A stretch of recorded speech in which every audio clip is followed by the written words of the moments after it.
Ladies and gentlemen, boys and girls, welcome to Drawing with Mr. Sepulveda. I'm Mr. Sepulveda, and on today's episode, I'm actually going to take you guys to science class. I'm going to work on an art piece here that I'm actually going to show to my students on Monday, and this is turning a human body system into either a superhero or supervillain, and in today's episode, I turned the digestive system into a supervillain.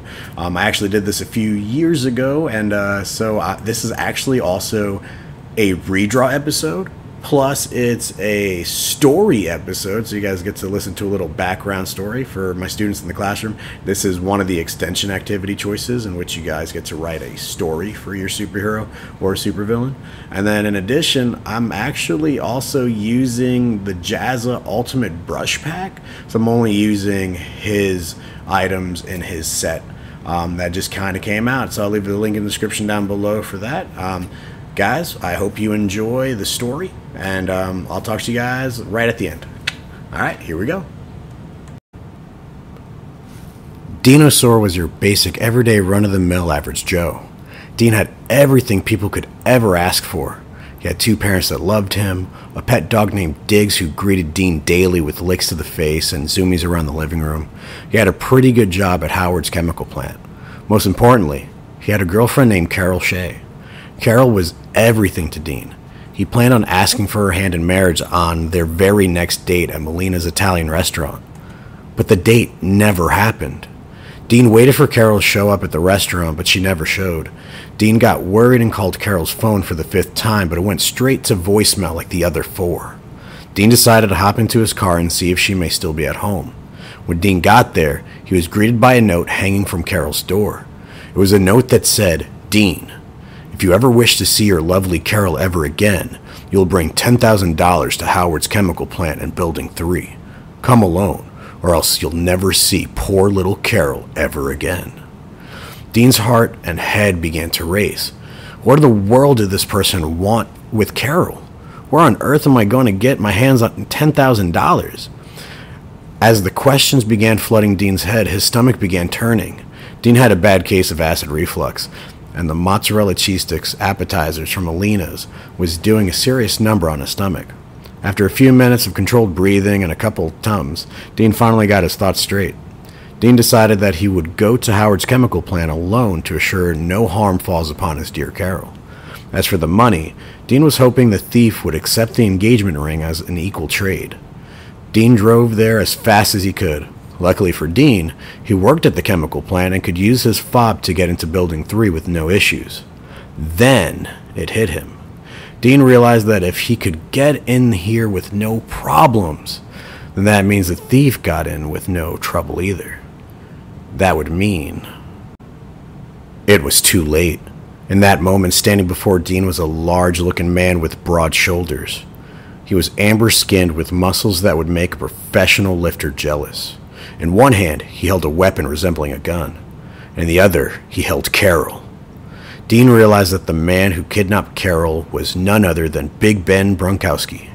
Ben worked with Dean at the power plant. They were both responsible for securely disposing of the toxic chemical waste. But why Ben? Dean was always friendly towards Ben. He would offer him snacks during break, and the two would jam out to Justin Bieber in the workroom. "Why, Ben?" Dean asked. "Do you have my money?" Big Ben questioned. "Ben, I don't get it. Please, Ben, I thought we were friends," Dean pleaded. Out of nowhere, Big Ben swung his fist at Dean's face, causing his jaw to dislocate. "Ah!" Dean was in agonizing pain. Carol rushed over to Dean. Big Ben smiled a devilish grin. Carol was patting Dean down and pulled out the engagement ring. "What is this?" Carol asked. "That doesn't look like $10,000, Big Ben angrily snarled. "I suppose not. I thought he loved me more than this. I mean, seriously, this ring looks like he purchased it out of a thrift shop," Carol said disgustingly. Dean's eyes widened. He was shocked that those words were coming out of his sweet Carol's mouth. Dean began to realize that this was all an act. Big Ben wasn't really a thief. He didn't kidnap Carol. It was Carol who was the brains of the operation the entire time. "What should I do with him, boss?" Big Ben asked Carol. I guess you dispose of him like you do all the other toxic chemicals, Carol said without beating an eye. Big Ben lifted Dean above his shoulders and tossed him into a container of toxic waste, but not before Dean was able to take the strange gun with him on his way down into the chemicals. The chemicals began to burn Dean alive. Dean was screaming through the pain of the burns in his dislocated jaw. Dean felt the burning sensation all over his skin. He felt it seeping into his eyes, and then he felt something strange. His body began to tingle and then rip apart. He felt a sharp pain come out from his lower back that felt like something was ripping right through him. He felt random jerking pains and in his fingers and toes. He felt his face becoming longer and longer. Dean was able to break free of the container. He was surprised that he was alive, but even more surprised at what happened next. Dean saw a green prehistoric figure looking back at him from the reflection on the toxic waste container. The reflection was his own. Dean was now a dinosaur. Dean's mind began to become more primal. Anger began to fill his body and his blood boiled with rage. He saw in the distance his former co-worker, Big Ben, and the former love of his life, Carol. He launched over at Big Ben and struck him with a 6-foot-long tail. Big Ben slid across the floor but got back up. Then he realized what had hit him, and he froze. Standing before him was an 8-foot-tall green dinosaur with fangs as sharp as anything he had ever seen. And in his right hand, he held the... "Get him, you dumb..." Carol couldn't finish her sentence before she saw a spray of green glowing toxic acid burn Big Ben's skin and bones down to nothing. It is as though he never existed. Dean used the acid gun that was adhered to his right hand. Carol was going to scream, but before she could, Dean charged at her without hesitation. He elongated his jaw and ate Carol in one bite. When Dean finished eating his late dinner, the sounds of police sirens wailed. Dean would be on the run for the rest of his life. The old life of average dinosaur was over. The media would now call him Digestive Dino.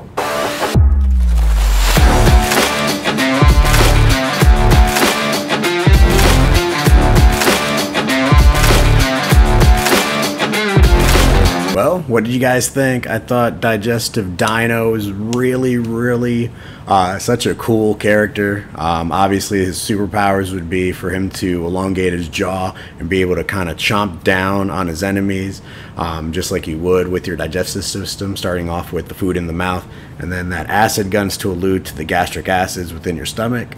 He does have one major weakness. Hopefully you guys caught it. It's that acid reflux, right? It's got that as an issue. Has to use his Tums or antacids to kind of help out with that. So I thought that was kind of funny. The logo designed on his chest, on his emblem, is actually the letter D, but has like pieces of the mouth, like the teeth, the tongue, and some saliva dripping. Yeah, tell me what you guys thought about this in the comments down below. If you guys want to draw a superhero, supervillain based on the human body systems, feel free to do so. I think what I'm going to do is I'm going to take different body system from my other students and my 3 blocks that I teach, and actually redraw those in a later episode for this, especially if they took their time to work hard. So I'm really excited about that. I'm really excited to see what they turn out. And if you guys want to turn something in as well, just leave it in the email address down below. If you guys are new, go ahead, hit that subscribe button. If you guys really enjoyed this video, want to see more like this, go ahead, hit that like button, comment down below what you want to see next. I'm Mr. S. Thank you for stopping by, and I'll see you guys all in the next video. Have a good one. Bye.